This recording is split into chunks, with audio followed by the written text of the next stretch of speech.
Kaip čia pradėti taip įspūdingai, kad iš karto visi juoktis pradėtų galvoti, ai, maladėtis.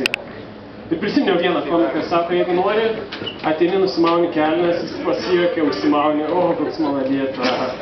Mano pasirodymė visiškai situacija visiškai to neleidžia, nenoriu, kad jūs kažkokį gailestį jaustumėt, diskomfortą, aukas rinktumėt, kažkokias man nereikia, aš su to susigyvenau.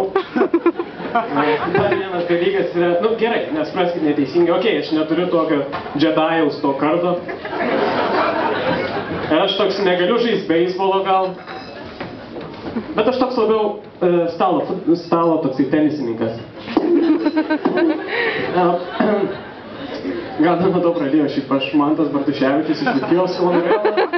Studijuoju Vilniaus universitete verslo informacijos vadybą. Ir čia jau yra pirmas dalykas, dėl ko jūs turėtumėt mane paimti, nes dabar vadybininkai ant kiekvieno kampo tikrai nesimėtų. Aš žiauriai didžiuojuosi savo vardu. Gerai, gal mano tėvai ir nepersistengia galvodami man vardą Mantas. Atsiprašau. Bet aš bent jau nesu Arbutas, Liudvyras ar Teklė, kurie šiandieną švenčia savo vardadienius. Ir aš noriu, kad jūs jiems paplotumėt, nes rytoj jie grįžta į savo kasdienybę.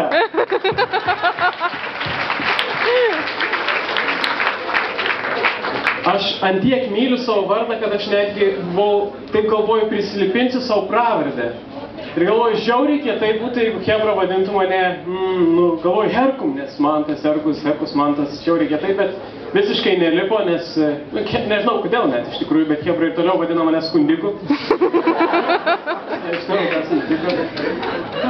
Nesvarbu, aš gyvenu barake, iš karto barako pliusas yra tas, kad jeigu gyveni barake, tu gali būti tikras, kad panelis su tavim tikrai ne dėl pinigų.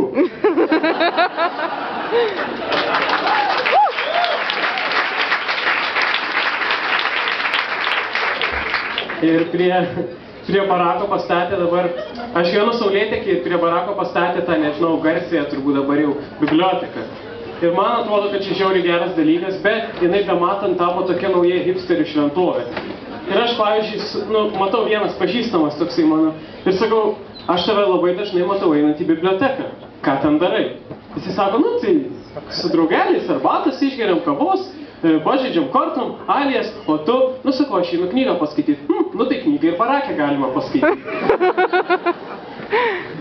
Man iki universiteto kokios 7 minutės kelio, tai aš aną kartą buvo pasmigta gerai. Studentai žiūri valą, ten krapšto mašinas, tie nesikurie dar tie seni Fordai, ten kadetai. Aš, pavyzdžiui, visiškai laimingas, atsikeliu kiekvieną rytą, mano mašina yra nuvalyta, aš sėdu ir važiuoju kur noriu įstoti į Akrą, į Senamiestį. Į Naujamiestį 14 rečiau eina, bet... Ir man yra važiavimas troleibusu toksai sentimentai iš praeities, nes aš, žinot, kaip būdavo, kad per klasės ekskursijas visą laiką kiečiausi sėda gale. Ir aš ir dabar irgi stengiuosi susisti galą. Ir kai aną kartą dar fokus parodė rodžiau, tai grinai kaip 5 klasė. Bet yra tokia žmonių grupė. Nežinau, ar jūs pastebėjot, bet jau būna, kaip yra tie tos senos Škodos troleibusai. Nežinau, ar jūs pastebėjot ar ne, bet būna užsėstos 4,5 vietos ir vis tiek atsiranda žmonių, kur,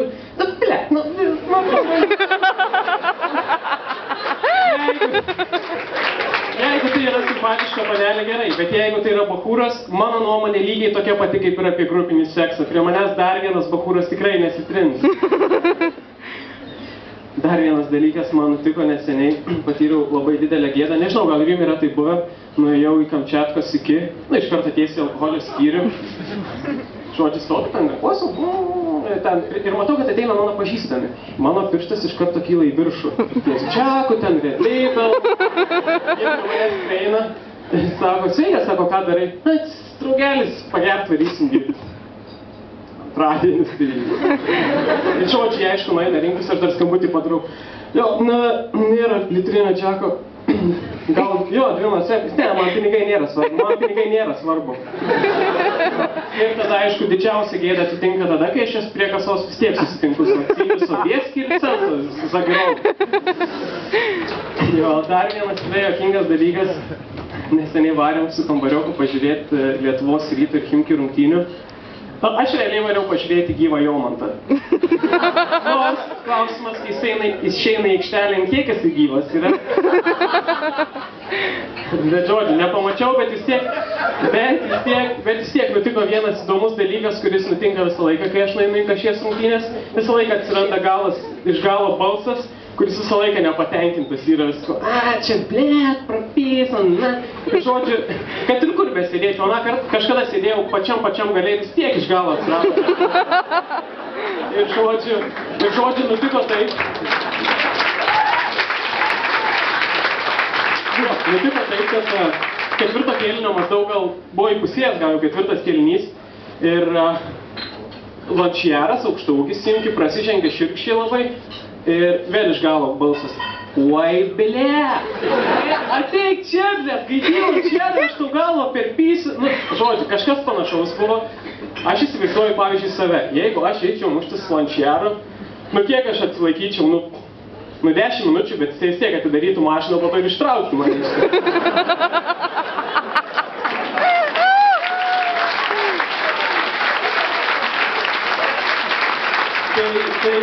Tai aš atsisukęs, tikiuosi pamatyti kažką panašaus, nežinau, į Žydrūnos, Vito Blekaičio bent jau sudėjimo žmogų. Aš atsisuku ir ten toksai maždaug, kaip Deivio dainininko, tik smulkesnio sudėjimo biškį. Pasuku galvą ir matau jo kitus draugus 11-okus su to pačiu mokyklinio atvarisus. Ir norėjau sakyti, nepaleiskit to žvėries nuo grandinės. Man buvo smagu. Dar vienas juokingas dalykas, kad aš dirbu X planete, aš didžiuojuosi to, aš vadu vaikam gimtadienį. Aš čia didžiuoju. Mane kiek. Aš beveik įsitikinau, kad vaikai yra patys nuoširdžiausi žmonės. Aną kartą aš turiu persirinkti. Aš ir tuo didžiuojuosi realiai. Aš turiu persirinkti. Aš buvau ninja ir prie manęs prieina 6.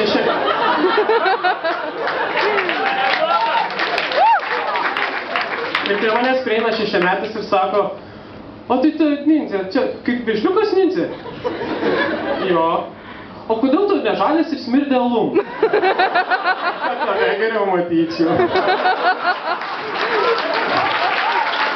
Bet čia iš tikrųjų buvo dar viena juokingesnė istorija, kai prie manęs, aš buvau piratas, ir prie manęs prieina irgi vėlgi 6-metis, gal 5 metų. Prieina, o tai tu čia piratas, tai kaip Jackas Sparrow, 6 metų vaikas. Jo, sakau, kaip Jackas Sparrow. O kodėl tavo šukuosena ne kaip Jacko Sparrow, o kaip Gaidžio?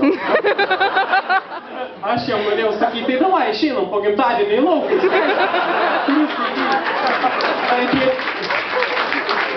Bet nesakiau, jie 3 buvo. Tikrai netikėjau, kad jie nieku gaidžiai leis mum viens prieš vieną normaliai priešti.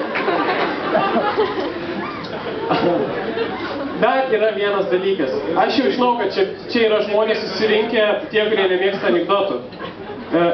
Kai man, pavyzdžiui, pradeda sakyti kokį nors nejuokingą, seną, atsibodusį anekdotą, aš taip noriu iškart padaryti.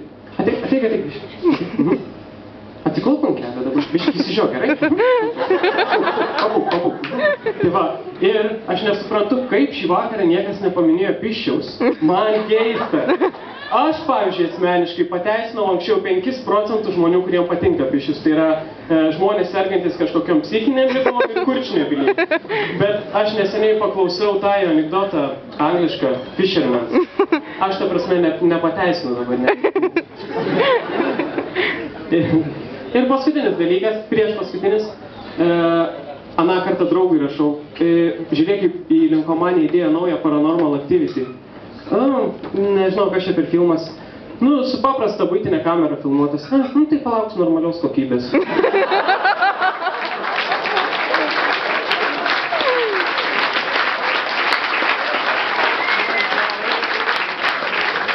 Ir paskutinis dalykas yra, ką noriu padaryti, tai padainuoti dainą šiandien, specialiai sukurtą, kuri realiai neturi pavadinimo, bet jinai apie tūlo lietuvio gyvenimą. Ir manau, kad galbūt netgi kiekvienas čia esantis atras šitoj dainoj dalelę savęs. Tikiuosi, kad ne iš tikrųjų.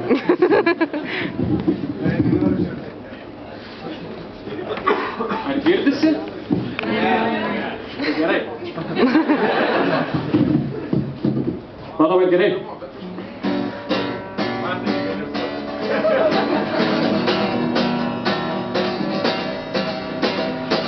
Atsikėliau aš iš ryto, dar pakmėlas nedarytas, aš į Delfinų ėjau ir komentą įpisau. Aišku, straipsnelį skaičiau, nesivarginau, tačiau pavariau ant Lietuvos, susilaukiau pagarbos, dirbu tai, kas man patinka. Škotijoje užmetęs tinklą, margi aš ratus montuoju, upuose braškės fasuoju. Akujenai moku anglų, vakar pridaužiau aš banglą, aš iškeikiau jūsų valdžią, šiandien aš prakėliau algą. Man Butkevičius pažys, o Gražulis Zajevys, bet mergaitės negavau, svariau čia perspektyvas mačiau. Kontrabandinės rūkau ir problemas nematau, ble. Tai, kas man patinka.